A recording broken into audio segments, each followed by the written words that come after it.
You can absolutely. Greetings, everybody. Welcome to the Lexcia podcast. This is Wesley Pepper. This is episode 217.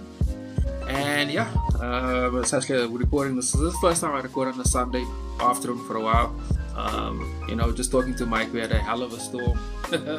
like 2 minutes, like what a half an hour ago. But that is nice. So it's a nice easy day on my side. Today I'm talking to Mike Stuller, old friend of mine from actually based now in Tucson, Arizona. He's a poet, also a writer, also creative, and we talk about everything really to do with what's going on in the world today, and especially how it's impacting him and his writing and so forth, and just catch up in general. So Mike, my buddy, it's still early morning your side, so good morning, man. How are you? Good morning, Wes. Yes, it's early in the morning here. Yeah, yeah, yeah. No. Thanks for waking up so early, man. For taking the time. So yeah, man. It's been a really I don't like to say crazy time anymore because it's been, if I must think of it, even as a South African, it's never been not crazy. But like I know being a Just US call it citizen is extraordinary. extraordinary. Okay, it's been an extraordinary 10 years or so. We want to unpack everything about that, how it's impacting creatives, growing yourself, how the situation is impacting that, and a little bit of a few other stuff here. So just to let us get going, like I was saying offline, and I'm gonna take you can take it from there. Like I was telling offline, I was watching that documentary on DW last night, and it's a German based uh, news network. So they're talking mostly from a European perspective, but I thought it was really interesting, and about how the world is sort of reacting to what's happening to the politics in the states, and how they are using what they have to sort of distance themselves from it, and people can boycott. Like for example, they're kicking Tesla out of or they're trying to out of France. People are not buying these stupid fucking cars.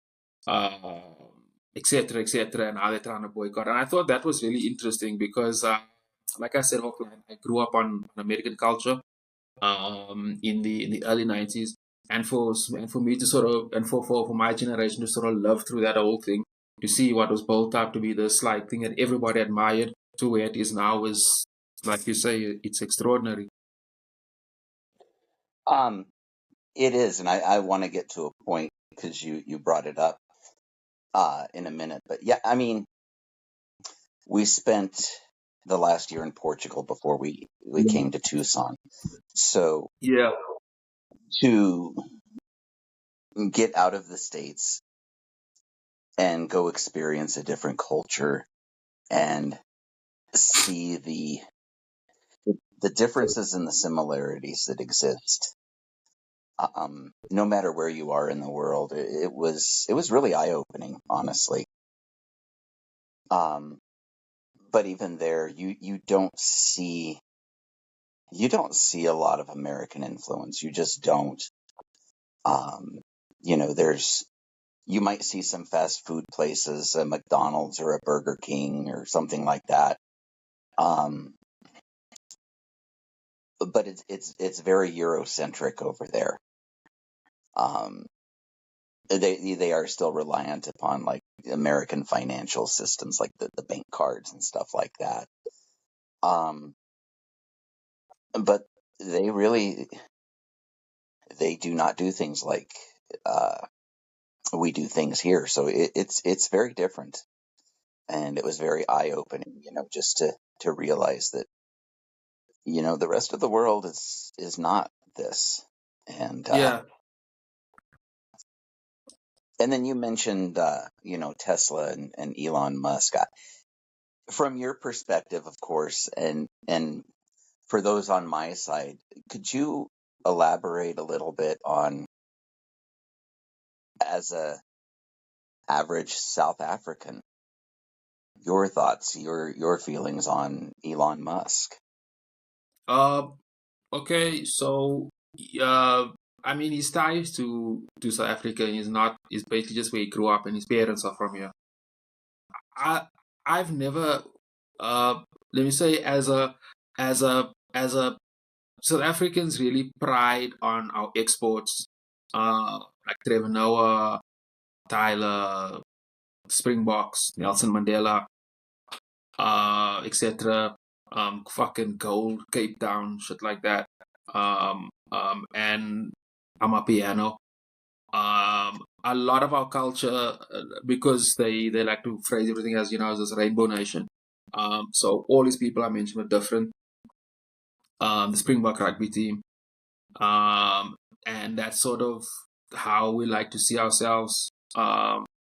If you look at the African continent, there's not a lot really. No, I actually don't want to comment on that because I don't want. Anyway, let me just focus on South Africa. So yeah, because I don't want to say stuff that could be taken out of context over time. Anyway, so all of those exports, South African pop culture and culture in general, really invest in that, except for Elon Musk. Uh, I watched a few, maybe two interviews on his father last year. And there's a narrative there. He said that he shot, I think it was two people that broke into his house, and he popped them. But it was how he told the story which was problematic. How we framed the guys breaking into his house, and how he said how we shot them, or I thought the language he was using there, the words he was using was highly problematic. And it was, yeah, racist always just seems so flat, but it was deeply, deeply disturbing. And this is not, from my perspective. Look here, Tesla as a brand is not that big in SA. To be honest, I don't really know shit about cars, so I'm not the dude to ask it. But I know in terms of electric cars, I maybe around Gauteng, maybe the Western Cape, but like you won't find people driving. We not here yet. So in other words, in terms of their brand awareness, it's not like fucking everywhere. Yeah. So it's basically him. He's the Elon Musk is the not his company. The Starlink thing is controversial, but I won't get into that. So to have a privileged South African, and he's not even that old. I mean, he's not 60 yet. So he's still fairly young, I would say. So to have somebody sort of from that high privilege thing to spew. I don't know. I don't understand the richest man in the world, literally, and the biggest country in the world want to pick on a country like us to come from that privilege. That's a part I don't understand. Why would you want to pick on? I mean, I don't see it politically, and I don't see it maybe politically as a gateway to Africa and shit like that. But I still don't get it. You have all the fucking money in the world. You can do whatever the fuck you want. Why would you pick? So it's stuff like that. Um, also, I think that he's also sort of ushering in, and or rather making this conspiracy theorist nonsense, giving them a bit more of a platform, which is also problematic. And there's also a bit of a rise of nationalism in different sectors in South Africa, and I don't think it's good for that. So that piece of shit pretty much represents all of that. Yeah. We don't see him as a businessman. At least I don't. The only reason why we know about him as a business because the shit you see from the US, from the media and so forth. But like his business isn't that well. Yeah. So privilege. So yeah. So it's a problem. So yeah, nobody, and I'm pretty tuned up. I'm pretty plugged into to that type of thing, and nobody celebrates the dude yet. In fact, I'd go as far as saying, yeah, he's not in good standing in SA. Just a little bit of why people are distancing themselves from anything to do with the U.S. Oh, you want No, on no, my I view? mean that Oh, no, that has to do with it. I mean, right there.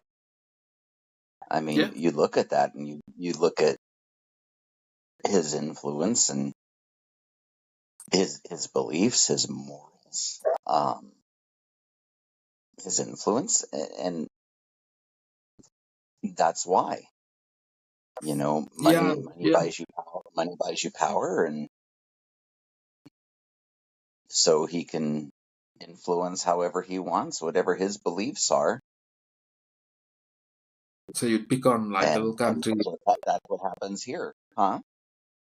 So then you'll pick on this whole I don't really want to make this very political, but I just want to make this point quickly, just as a mass relationship with SA versus the state tribe that I've noticed is a rise of the alt-right, and how they've taken over, or rather how they understood um, technology. So you build your own, you buy the biggest, one of the biggest social media platforms in the world, where you spew your own racist stuff, and everybody's part of that community. So it's easy to control. And yeah, that's something that me as a creative, I'm actually quite aware of, and others too, of course. And I speak to them often on this platform. We are very skeptical of the Meta network and Musk, but it's very difficult not to exist, not being part of, not using any of their, because it's like Google, they fucking own everything. You can't not use Well, Google, exactly, and from a creativity standpoint, it's virtually impossible pretty to much. not use some of these tech companies. I mean, at least to a certain extent, um, because there is nothing else. So yeah, I mean, to be creative, I mean, you and I connected on Facebook all those years ago, so I mean, it can be for good things, but um, Yeah, you must still yeah, I remember mean, there those was those there was something companies. called the there was something called the Arab Spring that happened almost, what, 20 years ago now, 10 years ago now, in the Oh, in the in the closer early to 20 now. 2000s. It's been a long time. It's been a really long. It's yeah. Okay, my man. I almost said 20 years, but I know it can't be 20 years.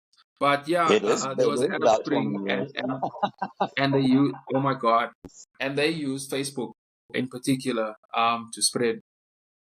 To be honest with you, it's around about that time that I started to put two and two together about how to use, about rather how to use, but how I guess what the potential of social media. Because that time, anyway, that time it was a different time, and it was used for that, but now it's been hijacked. And like, I'm interested to know from your perspective. So how does that I mean, you left, came back. How was it impacting your daily life? Because these things are affecting relationships, family relationships, work relationships, children, and so forth. So yeah. So the people that are, I guess to say, on the correct side of history, we're fine. We get along. You know, we stick together. Life goes on. The family members that are not, they're basically, well, we don't want to talk politics. We don't want to talk about that. We don't want to talk about anything uncomfortable because, we don't want to show the horrible things that we believe in or that we endorse or that we're complicit in. So you just don't talk to those people as much, and you stick with your people that are good people, that have empathy for other people, that that feel for other people, that you know for one stroke or another, you could be in that situation. So you just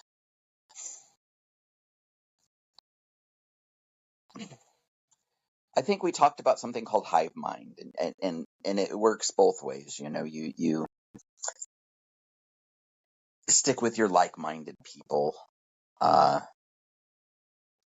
because it's more comfortable, and I think that's what you see here. And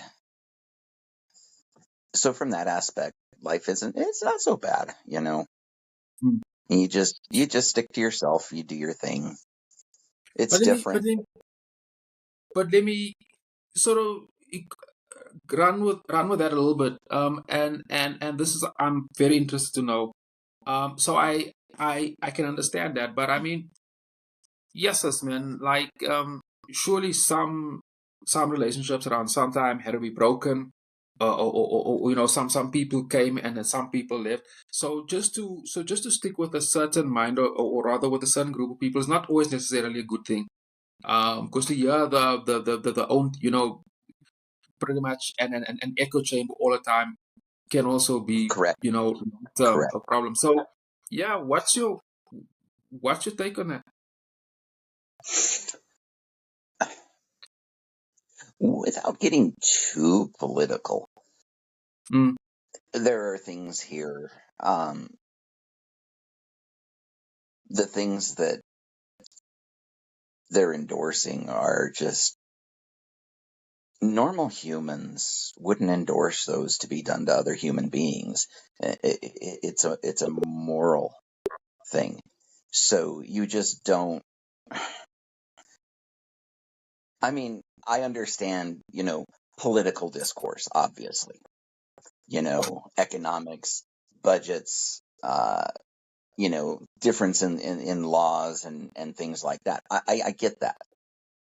This is beyond that. So when you get somebody that's fully endorsing of that, then you just, like, I'm sure you saw the video that was just posted of our former president and his wife.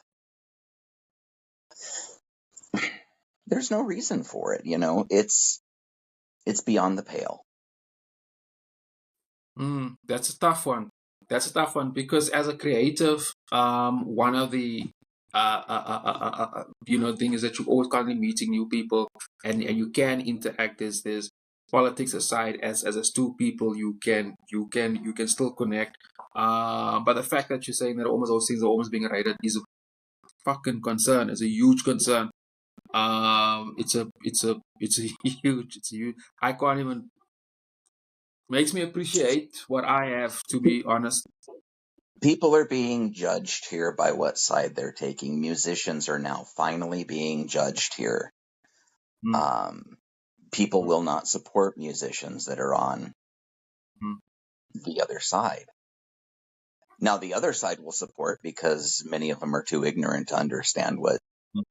the other musicians are singing about, the protest songs, they don't get it. So, it's over their heads. So they still support them. But, a lot of musicians and a lot of people will shun musicians that have come out and said they're on that side of things. Sure. Um, what's your is there a I would say sort of a rise more of protest music, literature, and so forth. I heard that Bruce Springsteen track. I think it was last Yes, week. It yes. was pretty hardcore. It was pretty hard. Is there an uptake in that type of thing? Yes, there has been. Bands that you kind of wouldn't expect to speak out or Mm, speaking out.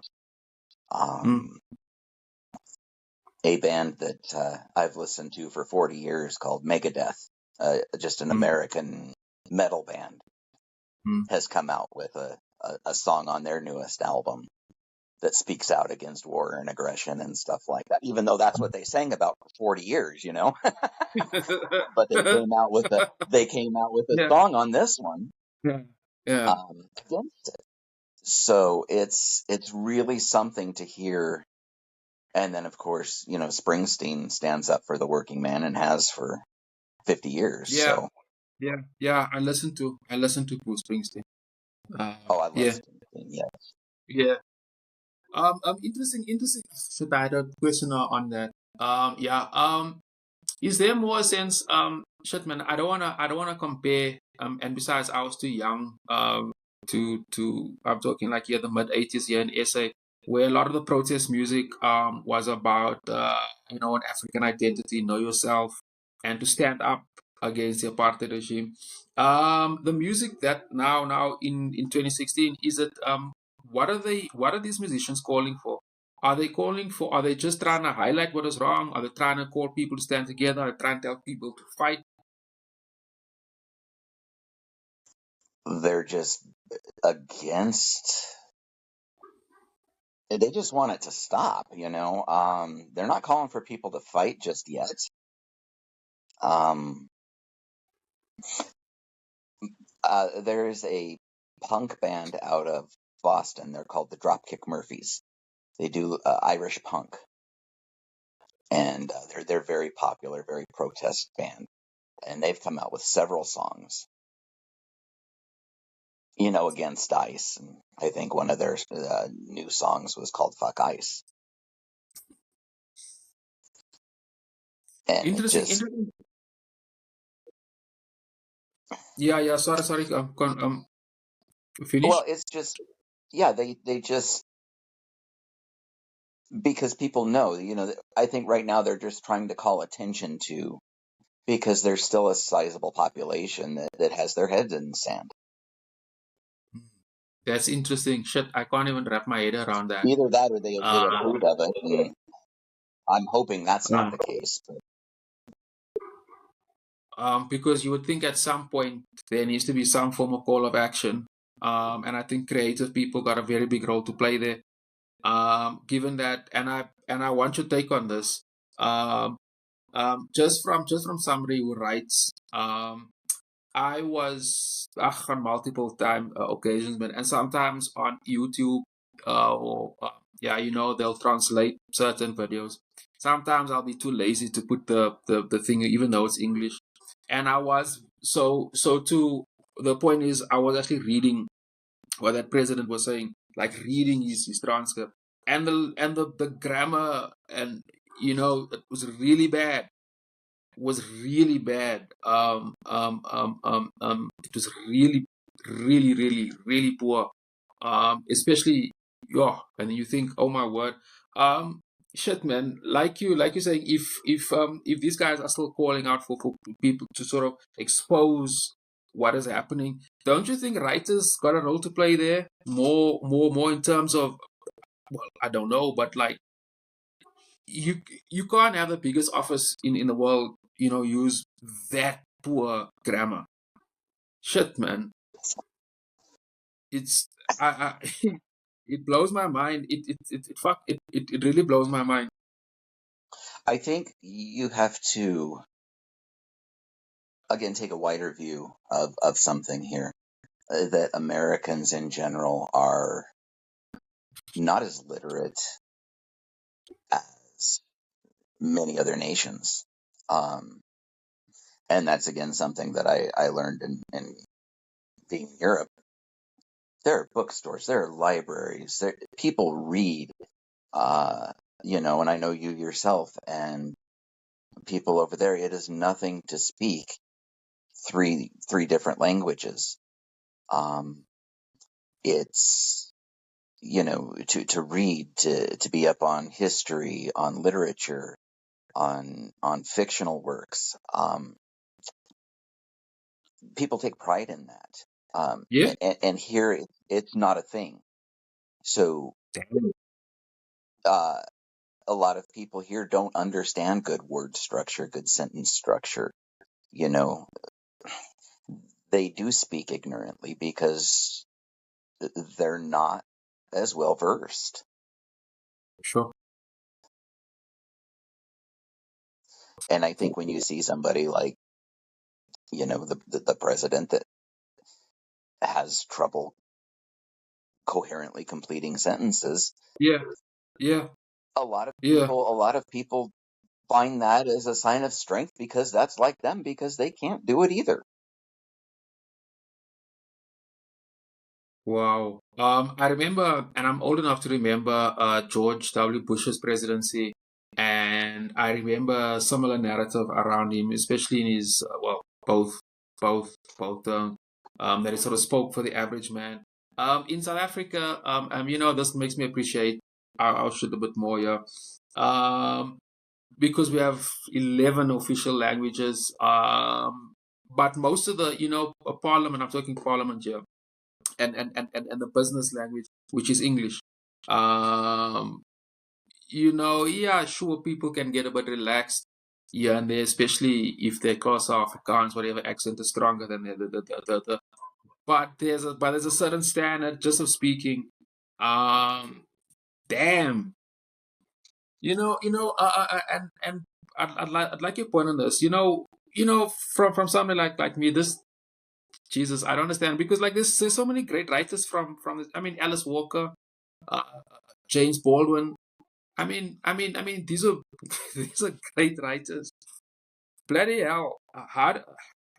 Your take? How did it get there? And where do you think this is going to, or leading to? How did it get there? They cut funding to education.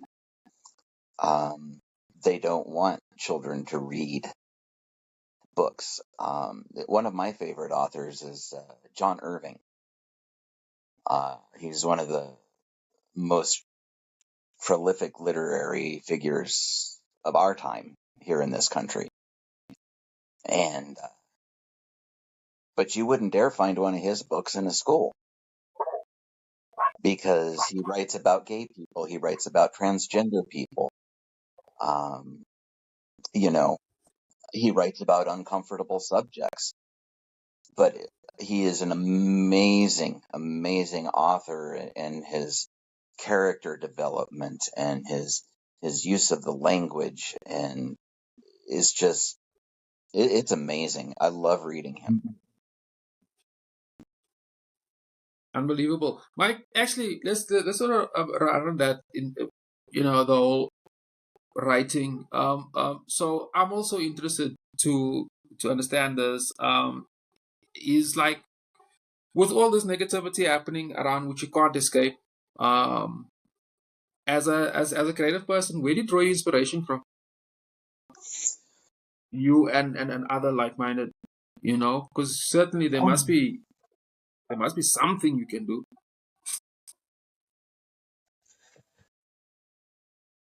You know, one thing I learned is that you can't make anyone else happy if you aren't happy with yourself.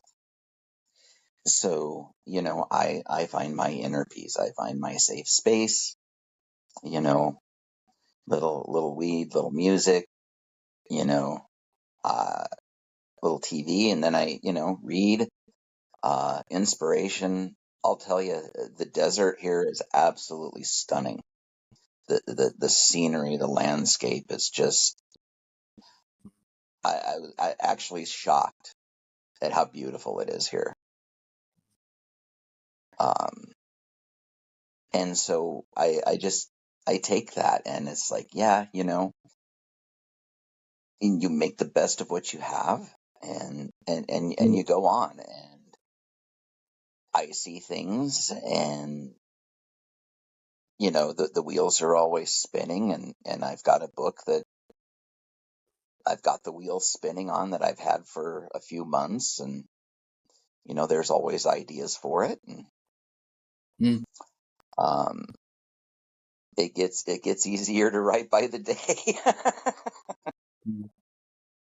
Yeah, it's interesting. As an African, one of the stuff we, as an artist in particular, that you gotta learn from day one is you gotta be resilient. There's if you're not, you won't cut it.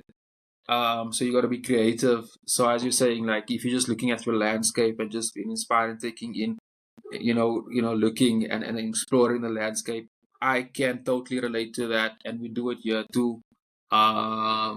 You just take a drive somewhere and go see, it's yeah, I get that. I You get just that. have to be in the moment. Yeah, just be in the Mm, moment. mm.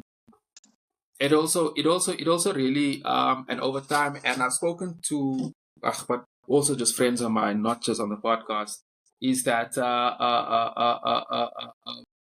being creative, or rather being an artist, you got to find very creative ways of making a living. And over time, I think that type of mindset sharpens certain tools, survival tools. I'm talking about, and that can be a good thing.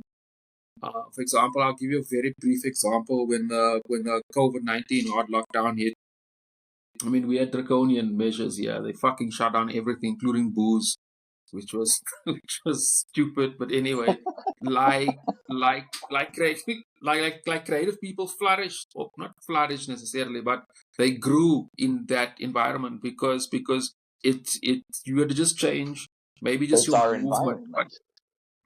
The and solitary environment is our environment.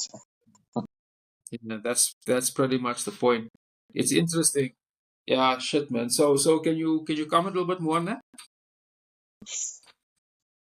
Um, no, I think probably you're a little younger than me. My generation was one that, we came home from school. You stayed in the house till your parents got home. When you were younger during the summer, when your parents worked, you had to stay in the house. You were home by yourself. You weren't allowed to answer the phone. You weren't allowed to go outside. You stayed in the house all summer long while your parents worked. So to be back in that kind of environment really wasn't a big deal for me, and probably for a lot of people my age. Now the younger generation, which, is used to having everything right at their fingertips and the instant gratification, yeah, it wrecked their world. But I think for our generation, it was just a step back in time. And it's like, yeah, this is a nice breather. Mm. Yeah, it's crazy how it was I very, think very the only similar. thing that really affected me was that my big thing is finding new music. And I love, discovering new music. And there was no new music because everybody was locked down. So Mm. that was tough. You know, you had to Yeah, discover what was already out there. yeah, yeah, yeah. It's interesting.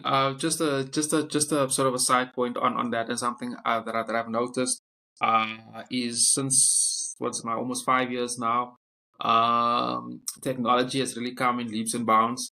Uh, there's people actually producing a lot of content, and I'm using content as a loose term, like art, literature, etc. Creative content. Just using technology and simple gadgets. Um, yeah, in many ways, I actually think that lockdown gave birth to a lot of stuff, and the way I'm talking from the creative industry, and how artists making work, selling it, putting it out there. It's actually quite fascinating. And now we know the rise of AI, how people are using it, and artists are a lot more independent in that regard. And I think that's just an interesting point. Um, on the past 5 years or so. But back to your thing, and we can sort of wrap up with this here. So, I mean, I know that you haven't been prolific with a pen of late. I know you've been traveling and so forth, moving from one country to the other. Um, but now that you're back, in Arizona, is there given that the country is also shifting, into a really, I guess, an abstract reality, however you want to. As as a writer, are you gonna use your pen in some way to either write something about what's happening, conceptualize it in some way, um, react to it, something like that? Yeah, exactly. When we were in Portugal, I was really struck at how even though they're 50 years removed, at how little certain things have moved on from dictatorish times. There are still speakers that hang out, that blare propaganda at you during election times.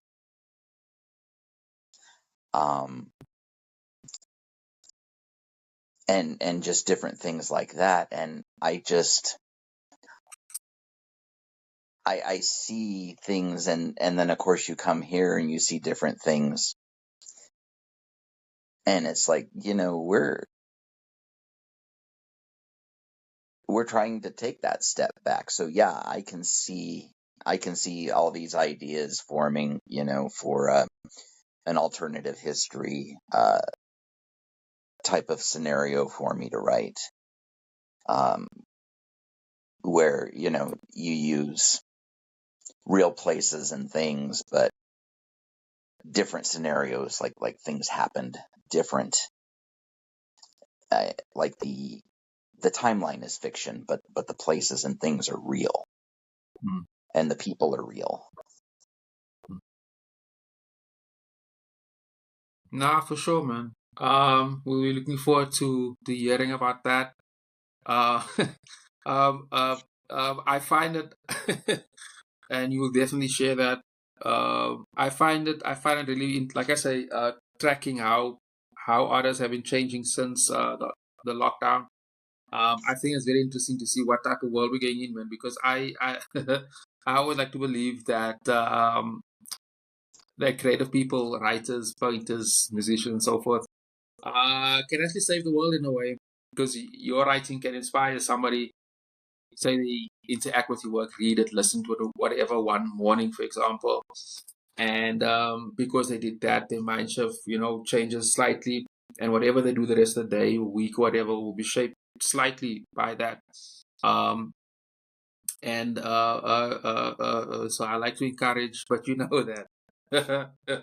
I like to encourage people to, and I think, yeah, we should and use all this technology to share the work, because it seems pretty fucking gray, man. Every time I read or hear, watch a video or something from the States, it's pretty fucking dark. And you mentioned earlier on that thing with the with the apes, with the monkeys. That was like yeah, that was uh, bad, offensive. Yeah, really, really offensive. Dude, We have to we I can't was focus on. embarrassed.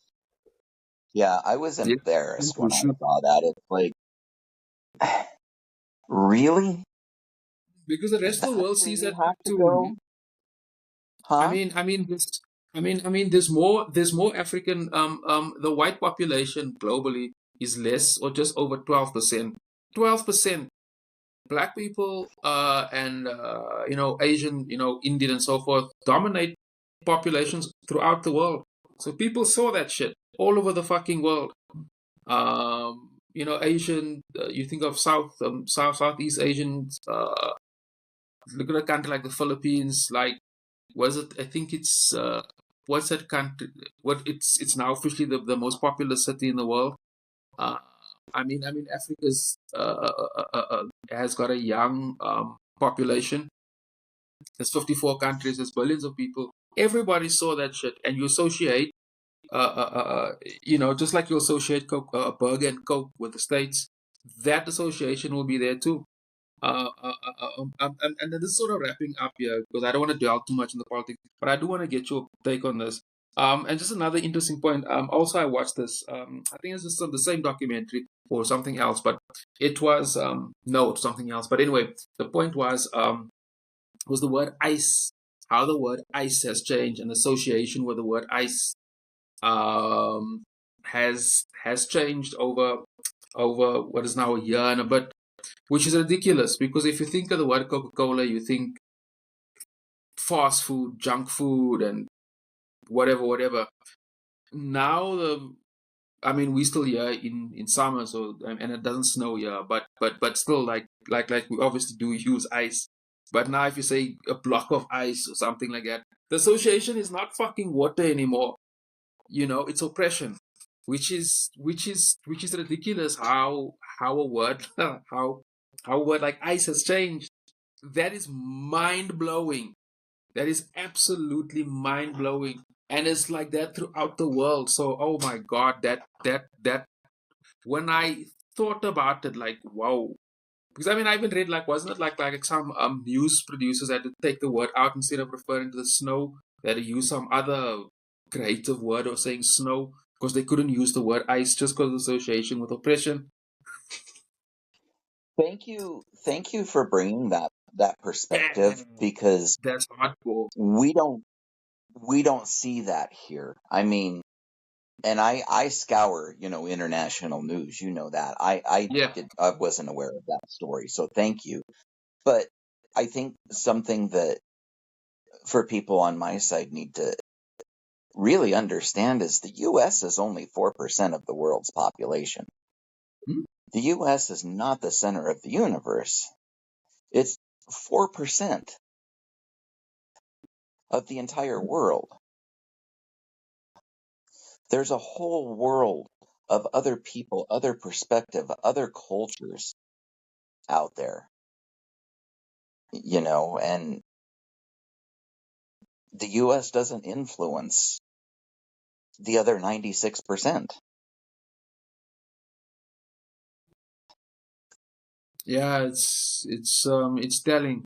It's telling. And it's as I said, it blows my mind every single time. And I'll probably hear another crazy story later today or tomorrow morning. And think, oh my God, again. Anyway, but we can go on and on and on about this. We'll just keep reiterating the same point. But let's wrap it up there, Mike, man. Anything else that's on your mind? Real quick, Hmm? because I know we talked about this before. Would you please share with people on my side your rugby story? Oh yes. Oh yes. Shit, I remember that. Shit, it slipped my mind. That's why I didn't put in notes. But yeah. Okay. Just to my listeners. Okay, I'll give you the very brief. The Because it's a long thing, but it was 19. I'll tell you the year. 'Cause I remember it well. I went to high school in '92, so it was '93. So if you remember, the apartheid government was still in power. They were still having those Codesa talks. So there was no black government yet. And I was under 14, I think, under 15, under 14, something like that. But I wasn't 15 years old yet. So I was a kid. Um, I wasn't built. I'm not a sportsman. I was always an artist. Sport was never my thing. But it didn't stop me from enjoying the sport. However, but at this school, you must understand, we came from a colored neighborhood.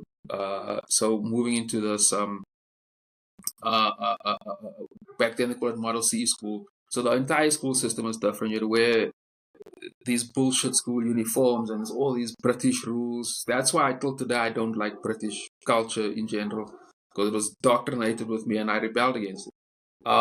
And all this shit. And one of the stuff that were really, you had to do culturals this and sport this. You had to play all these things. You'd be very interactive with the school. And that was like part of the fucking rules. So not being, I like the sport, but I'm not good at the sport. And the one year we had these Tuesday games on a Tuesday. We played this is the sport games on Tuesday, and I think on a Saturday or Friday or something. But it was early in the week. And the climate, yeah. Uh, uh, so the ground is really hard, and we have something called pen dorings, man. It's like, or papier dorings. It's like a very it looks like grass, but it's a fucking thorn, and if you skid in it, it's not pleasant on the body. It's not pleasant, And we played on like what they call the Bierveld, the B field that day, which was behind. And to cut a long story short, I was only colored boy in the team. There was a black guy. We played on the wing. I played in the scrum, and they were at me the whole game.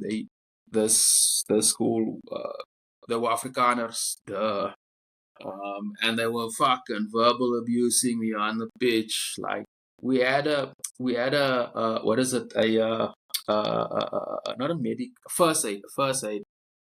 And the one game, they were kneeing me. I was fucked. Like my teammates didn't do shit, and I fell down because and the fucking medical aid didn't come, and I remember that. The fucking medical. So anyway, I got up, finished the game. I mean, we lost the game. You fucked. Like it's real. Like I was mentioning, those thorns were fucking everywhere. And as you see with rugby, at the end of the day, you have the two opposing teams, walking by and shaking hands. And the one guy didn't shake my hand, and he cursed me. But like I'm still, I paid attention, but like I didn't realize or I didn't process. And because of this, we had to go back, you had to go fucking get changed and go support the first team. And when we went to the back of the changing room, and so that was at the back of the main stand of the school. So the first team was playing. So basically, both schools were in the stand, and we were changed. We were to go sit and support our fucking school. And that's when that team came from their changing room. I always remember they were still wearing their boots. I don't remember them, in the school uniform. And they got hold of me in the fucking changing room. They knocked, opened the changing room. They looked for me. They got hold of me and they fucked me up, like big time. Like, and none of my teammates did shit. None of those white boys did a fucking thing. Not a single one of them. And those type of things really. A lot of my politics started that day because after this whole incident, remember this was 1993, and there was still corporal punishment. So obviously the news came out like very quickly, and it was embarrassing. It was fucking embarrassing because I had to go there all beat up and shit with my fucking school uniform, and I had to clap for the first team, and the whole both schools knew. I mean, and like there wasn't social media back then, but god damn it, everybody knew. And it was fucking embarrassing, and there was no support structure. Fuck all. I had to sit there, I had to go home, and I had to go to school the next day. And I had to go play rugby, I don't know, the next week or whatever, but I still continued to play throughout high school. And there was nothing. Like, nothing happened. Not a fucking thing. If that should happen today, Jesus Christ. But anyway, that thing there was the really, how can I say, it really shaped my politics with white people. With Afrikaner people, because I fear them up until one point where I stopped. Because when I went to art school, which was in '96, that was was an Afrikaans school, and I was there for 3 years. Afrikaans lectures, students, and so forth. We were the minority, so I was constantly the minority. Your accent gets ridiculed.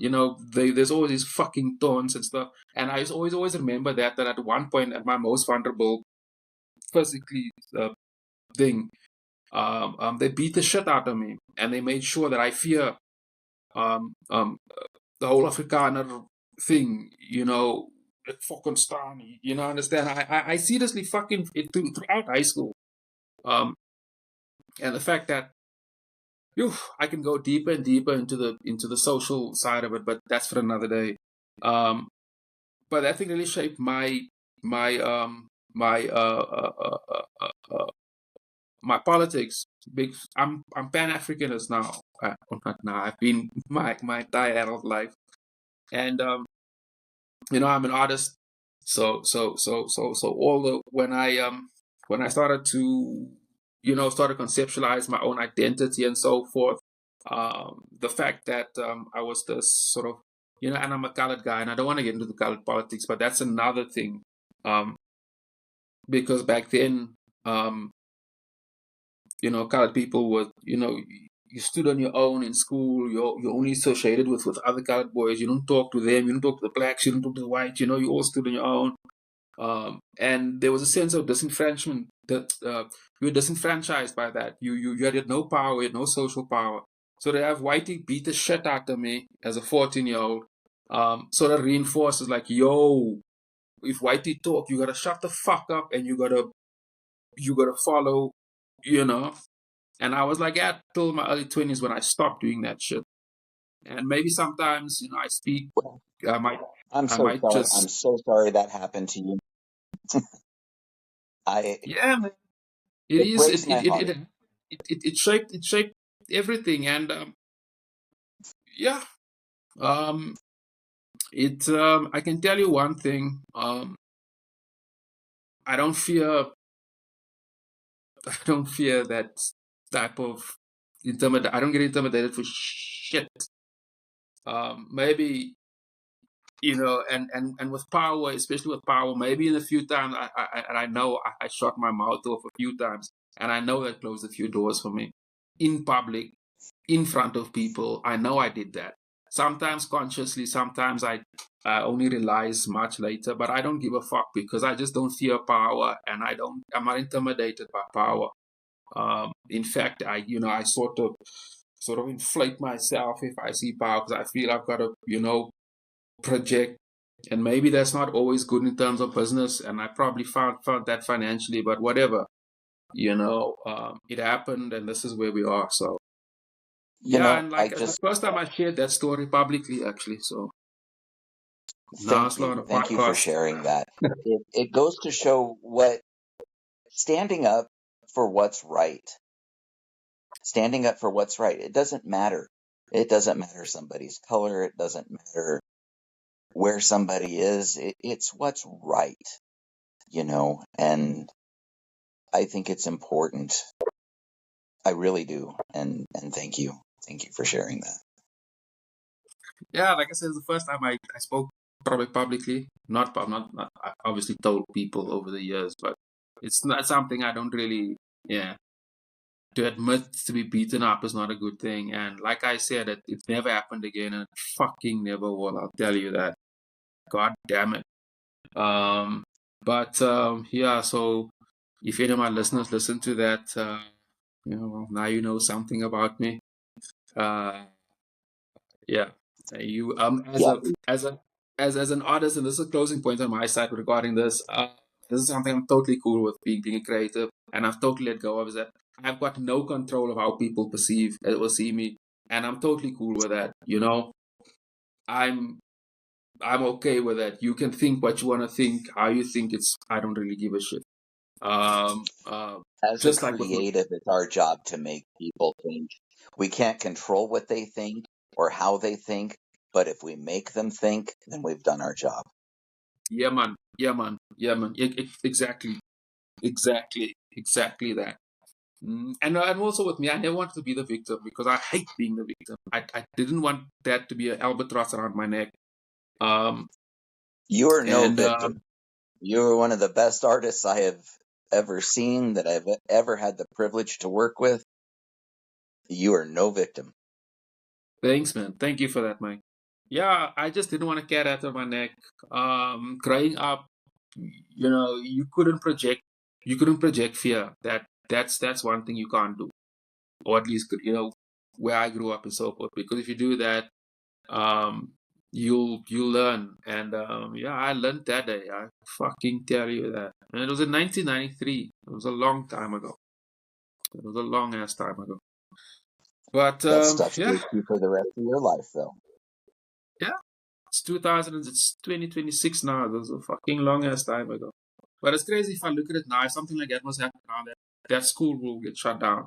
It'll make national news, given that it's also rugby. And in South Africa, that relationship with racism and rugby has always been there. So whenever a story like that happens, the media likes to run with it. And like Kimberley was a small town, so it makes us even better. With small towns, they like to like force like it's always fucked up there and it's always racist and shit like that. So yeah. But Mike, um, let's wrap it up there. Thanks for listening to my story. um, Thanks for sharing your story. Thanks for yeah, the man. thanks for the conversation. Always, man. It's always good to take a break from, not necessarily a break, but I've been doing a certain type of podcast, and I don't like repetition, but I don't like doing the same thing over and over and over. Something different is always good. And I see the rain has completely stopped now, because that was that clap of thunder and Good that rain timing. was pretty hectic. Yeah, just for my listeners, just as soon as I sent Mike the link, the cloudburst happened. Almost like as I clicked send, yeah, I clicked, and the sky it was quite crazy, and then it fucking came down. But yeah, Mike, enjoy the rest. It's still early by you. You still got a whole day ahead of you. It's early evening, yeah. So I'm gonna have supper. And we'll be in touch on WhatsApp. All right, Wes. Take care, my brother.